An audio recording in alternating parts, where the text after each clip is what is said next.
ಎಲ್ರಿಗೂ ನಮಸ್ಕಾರ. ಇವತ್ತು ನಾನು ಸಾಗರಕ್ಕೆ 3 ದಿನಗಳ ಪ್ರವಾಸದ ಪ್ಲಾನ್ ಅನ್ನ ತಿಳಿಸ್ಕೊಡ್ಲಿಕ್ಕೆ ಹೊರಟಿದ್ದೀನಿ.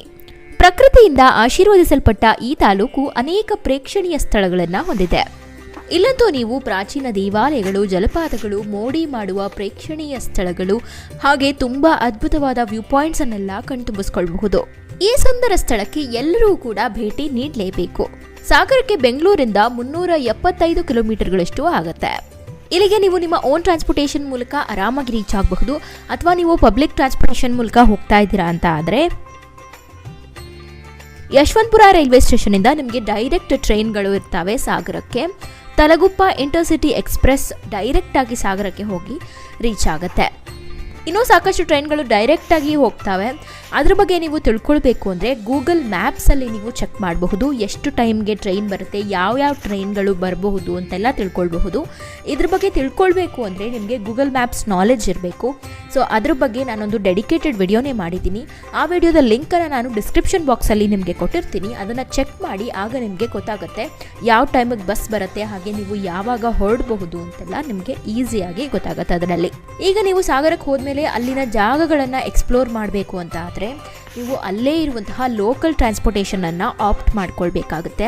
ಅಂದರೆ ಬಸ್ಗಳಾಗಿರಬಹುದು ಅಥವಾ ಆಟೋಗಳಲ್ಲಿ ನೀವು ಹೋಗಬಹುದು. ಒಬ್ಬರು ಆಟೋನವ್ರನ್ನ ನೀವು ಬುಕ್ ಮಾಡ್ಕೊಂಡ್ಬಿಟ್ಟು ಅವ್ರನ್ನೇ ಇಲ್ಲೆಲ್ಲ ಜಾಗಗಳಿಗೆ, ನಾವು ಹೇಳೋ ಜಾಗಗಳಿಗೆ ಕರ್ಕೊಂಡು ಹೋಗಿ ಅಂತ ಹೇಳ್ಬಹುದು. ಅಥವಾ ನೀವು ಓನ್ ಟ್ರಾನ್ಸ್ಪೋರ್ಟೇಷನ್ ಮೂಲಕ ಹೋಗಿದ್ದೀರಾ ಅಂದರೆ ನೀವೇನೇ ಹೋಗಿ ಟ್ರಾವೆಲ್ ಮಾಡಬಹುದು. ಹಾಗೆ ಮುಂದೆ ನಾನು ರೂಮ್ಗಳ ಬಗ್ಗೆ ತಿಳಿಸ್ಕೊಡ್ತೀನಿ ಮತ್ತು ಇಲ್ಲಿಗೆ ಹೋದಾಗ ನೀವು ಊಟ ತಿಂಡಿ ಮಾಡ್ಕೊಳ್ಳಿಕ್ಕೆ ರೆಸ್ಟೋರೆಂಟ್ಸ್ ಬಗ್ಗೆ ಕೂಡ ತಿಳಿಸ್ಕೊಡ್ತೀನಿ. ಈ ವಿಡಿಯೋನ ಕೊನೆ ತನಕ ನೋಡ್ತಾ ಇರಿ, ನಿಮಗೆ ತಿಳಿಸ್ಕೊಡ್ತೀನಿ. ಸಾಗರದಲ್ಲಿ ಮೊದಲನೇ ದಿವಸ ನೀವು ಸಾಗರದಿಂದ 36 ಕಿಲೋಮೀಟರ್ಗಳಷ್ಟು ದೂರ ಇರುವಂತಹ ಜೋಗ್ ಫಾಲ್ಸ್ಗೆ ರೀಚ್ ಆಗಿ. ಪಶ್ಚಿಮ ಘಟ್ಟ ಶ್ರೇಣಿಯಲ್ಲಿ ಹುಟ್ಟಿ ಪಶ್ಚಿಮಾಭಿಮುಖವಾಗಿ ಹರಿಯುವ ಶರಾವತಿ ನದಿ ಇಲ್ಲಿ ರಾಜ, ರಾಣಿ, ರೋವರ್ ಮತ್ತು ರಾಕೆಟ್ ಎಂಬ 4 ಭವ್ಯವಾದ ಜಲಪಾತದ ರೂಪದಲ್ಲಿ 830 ಅಡಿ ಎತ್ತರದಿಂದ ಧುಮುಕುತ್ತೆ. ಈ ಜೋಗ ಜಲಪಾತ ದೇಶದ ಅತಿ ಎತ್ತರದ ಜಲಪಾತವಾಗಿದ್ದು ದಟ್ಟವಾದ ನಿತ್ಯ ಹರಿದ್ವರ್ಣ ಕಾಡುಗಳ ನಡುವೆ ಇದೆ. ಹೀಗೆ ಈ ಜಲಪಾತದತ್ತ ಸಾಗುವಾಗ ನಿಮ್ಮ ಮೈ ಮೇಲೆ ಬೀಳುವ ನೀರಿನ ಹನಿಗಳು ನಿಮ್ಮನ್ನ ವಿಶಿಷ್ಟ ಲೋಕಕ್ಕೆ ಕೊಂಡೊಯ್ಯುತ್ತೆ. ನಮ್ಮ ಕನ್ನಡದ ಮುಂಗಾರು ಮಳೆ ಚಲನಚಿತ್ರ ನೆನಪಾಗೋದ್ರಲ್ಲಿ ನಿಮಗೆ ಡೌಟೇ ಇಲ್ಲ. ಇಲ್ಲಿಗೆ ಹೋದಾಗ ಭೂಲೋಕದ ಸೌಂದರ್ಯವಾದ ಜೋಗ ಜಲಪಾತವನ್ನ ನಾವು ಸಾಯೋದಕ್ಕೂ ಮುಂಚೆ ಒಮ್ಮೆಯಾದ್ರೂ ಕಣ್ತುಂಬಿಸ್ಕೊಳ್ಳೇಬೇಕು. ಇದಾದ್ಮೇಲೆ ನೀವು 35 ಕಿಲೋಮೀಟರ್ಗಳಷ್ಟು ದೂರ ಹೋದ್ರೆ ಕೆಳದಿ ರಾಮೇಶ್ವರ ದೇವಾಲಯ ನಿಮಗೆ ಸಿಗತ್ತೆ. ರಾಮೇಶ್ವರ ದೇವಸ್ಥಾನ ಎಂದು ಜನಪ್ರಿಯವಾಗಿ ಕರೆಯಲ್ಪಡುವ ಈ ದೇವಾಲಯವು ಯುಗದ ಶ್ರೀಮಂತ ಪರಂಪರೆ, ಸಂಸ್ಕೃತಿ ಮತ್ತು ಕಲೆಯನ್ನ ಚಿತ್ರಿಸುವ ಸಾಮ್ರಾಜ್ಯದ ವೈಭವದ ಭೂತಕಾಲವನ್ನ ಪ್ರದರ್ಶಿಸುತ್ತೆ. ಇಲ್ಲಂತೂ ನೀವು ಅದ್ಭುತವಾದ ಕಲಾಕೃತಿಗಳನ್ನ ಕಾಣಬಹುದು. ಹಾಗೆ ಅತ್ಯಂತ ಅದ್ಭುತವಾದ ಶಿಲ್ಪಕಲೆಗಳನ್ನ ನೀವಿಲ್ಲಿಗೆ ಹೋದಾಗ ನೋಡಬಹುದು. ಇದಾದ್ಮೇಲೆ ಇಲ್ಲಿಂದ 14 ಕಿಲೋಮೀಟರ್ಗಳಷ್ಟು ದೂರ ಹೋದ್ರೆ ನಿಮಗೆ ಇಕ್ಕೇರಿ ಬೆಟ್ಟ ಸಿಗುತ್ತೆ. ನೀವಂತೂ ಇಲ್ಲಿಗೆ ಹೋದಾಗ ಒಳ್ಳೆ ವ್ಯೂ ಪಾಯಿಂಟ್ಸ್ ಅನ್ನ ಕಾಣಬಹುದು. ಸುತ್ತಲೂ ಹಚ್ಚ ಹಸಿರೇ ನಿಮಗೆ ಕಾಣಿಸ್ತಾ ಇರುತ್ತೆ. ಇಲ್ಲಂತೂ ಫೋಟೋಗ್ರಾಫ್ಸ್ ತುಂಬಾನೇ ಚೆನ್ನಾಗಿ ಕ್ಲಿಕ್ ಮಾಡ್ಕೊಳ್ಬಹುದು. ನಿಮ್ಮ ಫ್ರೆಂಡ್ಸ್ ಅಂಡ್ ಫ್ಯಾಮಿಲಿ ಜೊತೆ ಟೈಮ್ ಸ್ಪೆಂಡ್ ಮಾಡಲಿಕ್ಕೆ ಇದೊಂದು ಬೆಸ್ಟ್ ಪ್ಲೇಸ್ ಅಂತಾನೆ ಹೇಳಬಹುದು. ಇಲ್ಲಿ ಒಂದಷ್ಟು ಟೈಮನ್ನು ಸ್ಪೆಂಡ್ ಮಾಡಾದ್ಮೇಲೆ ಇಲ್ಲಿಂದ 5 ಕಿಲೋಮೀಟರ್ಗಳಷ್ಟು ದೂರ ಹೋದ್ರೆ ನಿಮಗೆ ಅಘೋರೇಶ್ವರ ದೇವಾಲಯ ಸಿಗುತ್ತೆ. ಈ ದೇವಾಲಯ ಅಂತೂ ತುಂಬಾನೇ ಪ್ರಾಚೀನವಾದ್ದು ಮತ್ತು ಅಷ್ಟೇ ಮಹತ್ವವನ್ನ ಹೊಂದಿದೆ. ಇಲ್ಲಿ ಹೋದಾಗ ನೀವು ಪರಶಿವನ ದರ್ಶನವನ್ನ ಪಡ್ಕೊಳ್ಬಹುದು. ಇದನ್ನಂತೂ ಇಕ್ಕೇರಿ ಅಘೋರೇಶ್ವರ ದೇವಾಲಯ ಅಂತ ಕೂಡ ಕರೀತಾರೆ. ಸಾಗರದಲ್ಲಂತೂ ಇದೊಂದು ಪ್ರಮುಖ ಪ್ರವಾಸಿ ಸ್ಥಳವಾಗಿದೆ. ಇಲ್ಲಿಗೆ ನಿಮ್ಮ ಮೊದಲನೇ ದಿವಸದ ಟ್ರಿಪ್ ಕಂಪ್ಲೀಟ್ ಆಗುತ್ತೆ. ಎರಡನೇ ದಿವಸ ಬೆಳಗ್ಗೆ ನೀವು ಸಾಗರದಿಂದ ಕೇವಲ 1 ಕಿಲೋಮೀಟರ್ ಅಷ್ಟು ದೂರ ಇರುವಂತಹ ಡಬ್ಬೆ ಜಲಪಾತಕ್ಕೆ ರೀಚ್ ಆಗಿ. ಸಾಗರದಲ್ಲಿ ಬೆಸ್ಟ್ ಜಲಪಾತ ಯಾವ್ದಪ್ಪ ಅಂತ ಕೇಳಿದ್ರೆ ಡಬ್ಬೆ ಜಲಪಾತ ಅಂತ ಹೇಳಬಹುದು. ಯಾಕಂದ್ರೆ ಇದು ಅಷ್ಟು ಆಕರ್ಷಕವಾಗಿದೆ. ಪಶ್ಚಿಮ ಘಟ್ಟಗಳ ಕಾಡುಗಳಲ್ಲಿ ಆಳವಾಗಿ ಅಡಗಿರುವ ಜಲಪಾತವೇ ಡಬ್ಬೆ ಜಲಪಾತ. ಈ ಜಲಪಾತಕ್ಕೆ ರೀಚ್ ಆಗ್ಲಿಕ್ಕೆ ನೀವು ಸ್ವಲ್ಪ ಟ್ರೆಕ್ಕಿಂಗ್ ಅನ್ನ ಮಾಡಬೇಕಾಗುತ್ತೆ. ಅದಾದ ನಂತರ ನಿಮ್ಗೆ ಈ ಜಲಪಾತ ಕಾಣಲು ಸಿಗತ್ತೆ. ಒಟ್ಟಾರೆ ಸಾಗರಕ್ಕೆ ಬಂದಾಗ ನೀವು ಈ ಜಲಪಾತವನ್ನ ಮಿಸ್ ಮಾಡದೆ ನೋಡ್ಲೇಬೇಕು. ಈ ಜಲಪಾತದ ಹತ್ರ ನೀವು ಸಾಕಷ್ಟು ಸಮಯವನ್ನ ಕಳೆದಾದ್ಮೇಲೆ ಇಲ್ಲಿಂದ 25 ಕಿಲೋಮೀಟರ್ಗಳಷ್ಟು ದೂರ ಹೋದ್ರೆ ನಿಮ್ಗೆ ಹೊನ್ನೆಮರಡು ಬ್ಯಾಕ್ ವಾಟರ್ಸ್ ಸಿಗತ್ತೆ. ಇಲ್ಲಿ ನೀವು ಶರಾವತಿ ನದಿಯ ಅದ್ಭುತ ನೋಟವನ್ನ ಕಣ್ತುಂಬಿಸ್ಕೊಳ್ಬಹುದು. ಹಾಗೆ ಇಲ್ಲಿ ಬೋಟಿಂಗ್ ಕೂಡ ಮಾಡ್ಲಿಕ್ಕೆ ನಿಮಗೆ ಚಾನ್ಸಸ್ ಇರುತ್ತೆ. ನೀವು ಆದಷ್ಟು ಇಲ್ಲಿ ಬೋಟಿಂಗ್ ಇದೆಯಾ ಅಂತ ನೋಡ್ಕೊಳ್ಳಿ. ಇಲ್ಲ ಅಂದ್ರೂ ಕೂಡ ನೀವು ಇಲ್ಲಿ ಆರಾಮಾಗಿ ನಿಮ್ಮ ಫ್ರೆಂಡ್ಸ್ ಅಂಡ್ ಫ್ಯಾಮಿಲಿ ಜೊತೆ ಟೈಮ್ ಸ್ಪೆಂಡ್ ಮಾಡಬಹುದು, ನೀರಲ್ಲಿ ಆಟ ಆಡಬಹುದು. ಇದನ್ನಂತೂ ಸನ್ರೈಸ್ ಮತ್ತು ಸನ್ಸೆಟ್ಗೆ ಬೆಸ್ಟ್ ಪ್ಲೇಸ್ ಅಂತಾನೆ ಹೆಸರಿಸಲಾಗಿದೆ. ಹಾಗೆ ಇದನ್ನ ಗೋಲ್ಡನ್ ಲೇಕ್ ಅಂತ ಕೂಡ ಕರೆಯಲಾಗುತ್ತೆ. ಇದಾದ್ಮೇಲೆ ಇಲ್ಲಿಂದ 28 ಕಿಲೋಮೀಟರ್ಗಳಷ್ಟು ದೂರ ಹೋದ್ರೆ ನಿಮಗೆ ಟಿಕೆ ಜಲಪಾತ ಸಿಗುತ್ತೆ. ಇದಂತೂ ನಿಮಗೆ ರೋಡ್ ಸೈಡ್ ಅಲ್ಲೇ ಕಾಣ್ತಾ ಇರುತ್ತೆ. ಅಕಸ್ಮಾತ್ ನೀವೇನಾದ್ರೂ ಪೋಸ್ಟ್ ಮಾನ್ಸೂನ್ ಸೀಸನ್ ಅಲ್ಲಿ ಹೋದಾಗ ಜಲಪಾತ ಅಲ್ಲೇ ನಿಮಗೆ ರೋಡಲ್ಲೇ ಕಾಣಲಿಕ್ಕೆ ಸಿಗುತ್ತೆ. ಆದರೆ ನಿಮಗೆ ಜಲಪಾತ ಇನ್ನೂ ಚೆನ್ನಾಗಿ ಕಾಣಬೇಕು ಅಂದರೆ ಸ್ವಲ್ಪ ಟ್ರೆಕ್ಕಿಂಗ್ ಮಾಡಬೇಕಾಗುತ್ತೆ. ಅದಾದಮೇಲೆ ನಿಮಗೆ ಜಲಪಾತ ಅಂತೂ ತುಂಬಾ ಸುಂದರವಾಗಿ ಕಾಣುತ್ತೆ. ಇದಂತೂ ಹಿಡನ್ ಪ್ಲೇಸ್ ಅಂತಾನೆ ಹೇಳ್ಬಹುದು ಸಾಗರದಲ್ಲಿ. ಇಲ್ಲಿ ಸಾಕಷ್ಟು ಜನರಿಗೆ ಗೊತ್ತಿರೋದಿಲ್ಲ ಈ ಜಾಗದ ಬಗ್ಗೆ. ಆದಷ್ಟು ನೀವು ಗ್ರೂಪ್ಗಳಲ್ಲೇ ಹೋಗೋದು ಉತ್ತಮ. ಇಲ್ಲಿ ನೀವು ನಿಮ್ಮ ಫ್ರೆಂಡ್ಸ್ ಅಂಡ್ ಫ್ಯಾಮಿಲಿ ಜೊತೆ ಸಾಕಷ್ಟು ಸಮಯವನ್ನ ಕಳೆದಾದ್ಮೇಲೆ ಇಲ್ಲಿಂದ 8.5 ಕಿಲೋಮೀಟರ್ಗಳಷ್ಟು ದೂರ ಹೋದ್ರೆ ನಿಮಗೆ ಶರಾವತಿ ವ್ಯಾಲಿ ವ್ಯೂ ಪಾಯಿಂಟ್ ಸಿಗುತ್ತೆ. ಇಲ್ಲಿ ನಿಂತು ನೋಡುವ ಶರಾವತಿ ನದಿಯ ನೋಟ ತುಂಬಾನೇ ಅದ್ಭುತ ಅಂತಾನೆ ಹೇಳಬಹುದು. ಇದಂತೂ ಸಾಗರದಲ್ಲಿ ಒಳ್ಳೆಯ ವ್ಯೂ ಪಾಯಿಂಟ್. ನೀವು ನಿಮ್ಮ ಫ್ರೆಂಡ್ಸ್ ಅಂಡ್ ಫ್ಯಾಮಿಲಿ ಜೊತೆ ಟೈಮ್ ಸ್ಪೆಂಡ್ ಮಾಡಬೇಕು ಅಂದರೆ ಸಾಕಷ್ಟು ಇಲ್ಲಿ ಕ್ರೌಡ್ ಅಂತ ಕೂಡ ನಿಮಗೆ ಅನಿಸೋದಿಲ್ಲ. ಆರಾಮಾಗಿ ನೀವು ಟೈಮನ್ನು ಸ್ಪೆಂಡ್ ಮಾಡಬಹುದು. ಶಾಂತತೆ ಕೂಡ ಇಲ್ಲಿ ಮನೆ ಮಾಡಿದೆ. ಸುತ್ತಮುತ್ತಲು ಹಚ್ಚ ಹಸಿರು ಮತ್ತು ಮಧ್ಯದಲ್ಲಿ ಶರಾವತಿ ನದಿಯ ಹರಿವು ಹಾಗೆ ಪಕ್ಷಿಗಳ ಚಿಲಿಪಿಲಿ ಇವೆಲ್ಲ ನಿಮಗೆ ಮನಃಶಾಂತಿಯನ್ನು ತಂದುಕೊಡುತ್ತೆ. ಇಲ್ಲಿಗೆ ಹೋದಾಗಂತೂ ನಿಮ್ಮ ಸ್ಟ್ರೆಸ್ ಎಲ್ಲ ಇಳಿದು ಹೋಗೋದ್ರಲ್ಲಿ ಡೌಟೇ ಇಲ್ಲ. ಹಾಗೆ ಇನ್ನೊಂದೇನು ಅಂದರೆ ನೀವು ಇಲ್ಲಿಂದ ಕೇವಲ 10 ಕಿಲೋಮೀಟರ್ಗಳಷ್ಟು ದೂರ ಹೋದರೆ ಗೇರುಸೊಪ್ಪ ಡ್ಯಾಮ್ ಕೂಡ ನಿಮಗೆ ಕಾಣಲು ಸಿಗುತ್ತೆ. ಆದರೆ ನಿಮಗೆ ಟೈಮ್ ಸಾಕಾಗಲ್ಲ ಅಂದರೆ ನೀವು ಈ ಡ್ಯಾಮ್ನ ಸ್ಕಿಪ್ ಮಾಡಬಹುದು.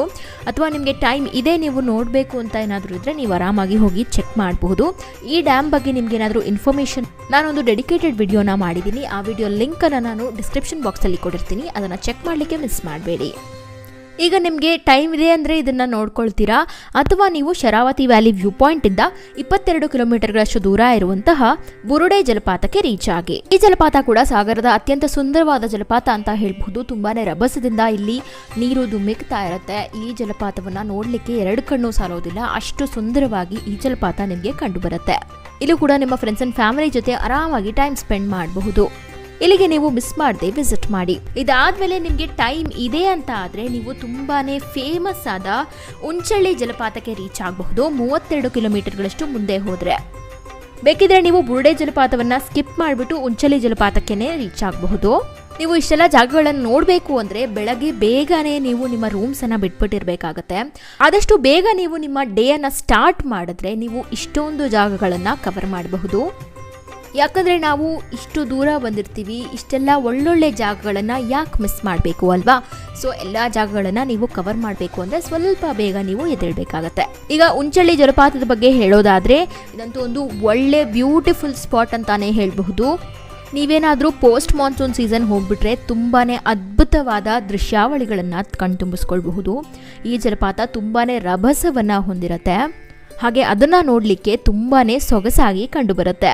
ಈ ಜಲಪಾತದ ಹತ್ರ ಹೋಗ್ಲಿಕ್ಕೆ ಆಗೋದಿಲ್ಲ, ಆದರೆ ಇದರ ವ್ಯೂ ಪಾಯಿಂಟ್ ಇದೆ. ಆ ವ್ಯೂ ಪಾಯಿಂಟ್ ಅಲ್ಲಿ ನಿಂತ್ಕೊಂಡು ನೀವು ಇದರ ಮೋಡಿ ಮಾಡುವ ನೋಟವನ್ನ ಕಾಣಬಹುದು.